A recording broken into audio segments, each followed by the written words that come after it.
Europe 1, les carnets du monde. Avec Sophie Larmoyer et l'invitée des carnets ce soir est la militante tunisienne fondatrice de l'ONG Al Bawsala, qui signifie la boussole. La boussole pour montrer le cap, pour être une sorte de vigie de la démocratie. Bonsoir Amira Yayaoui. Bonsoir. Il se passe beaucoup de choses en Tunisie ces jours-ci, du bon et du moins bon. On va en parler avec vous. L'une des missions que vous êtes assignée avec Al Bawsala, c'est de veiller sur le travail législatif et exécutif, c'est-à-dire en gros de surveiller ce que font les politiques tunisiens. Et vous aviez notamment documenté et informé le grand public sur tout le travail parlementaire qui avait abouti à la Constitution de janvier 2014. Or, il y a un peu plus d'une semaine, le 13 septembre, a été adoptée à l'Assemblée une loi dite de réconciliation administrative que vous avez immédiatement dénoncée. Elle préconise notamment l'amnistie de fonctionnaires impliqués dans des faits de corruption administrative sous la dictature de Ben Ali.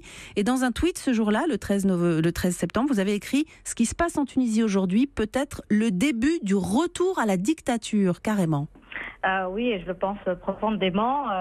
En tout cas, c'est une tentative du régime de Béji Caïd Essebsi de retourner en arrière. C'est le nom du président. La loi dite réconciliation est en fait une loi de blanchissement des corrompus, souvent proche de l'ancien régime, qui est en fait aujourd'hui le parti au pouvoir Nidetoun. Ce n'est qu'une pâle copie et en grande partie formée par des anciens du régime Ben Ali.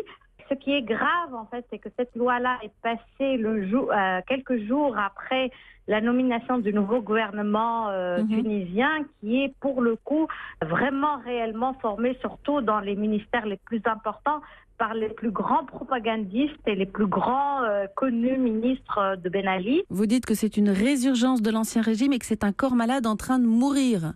Oui, je le crois aussi profondément. Je pense que ces tentatives de retourner au clan des amis, en fait, ne passera pas. Ce qu'est en train de faire Béji Caïd Essebsi aujourd'hui, c'est de dégoûter définitivement les Tunisiens, même ceux qui étaient sceptiques par rapport à la révolution du régime Ben Ali. Je suis très positive pour l'avenir de la Tunisie parce que je pense que les élections législatives et présidentielles prochaines vont nous donner de très belles surprises. Vous pensez que ça va remobiliser les Tunisiens finalement, que ça va avoir l'effet inverse?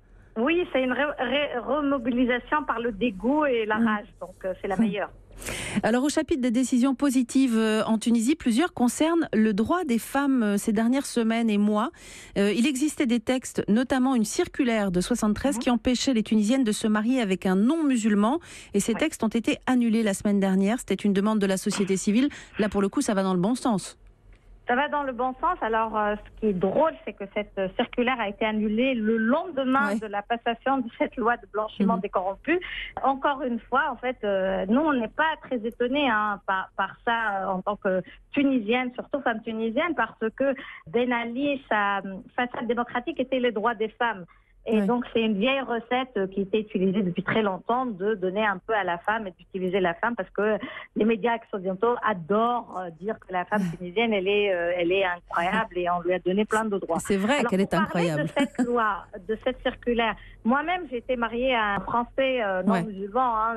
Elle est tunisienne pour ça et se marie ailleurs qu'en Tunisie. Et l'État tunisien reconnaît le mariage de la Tunisienne avec un non-musulman à l'étranger.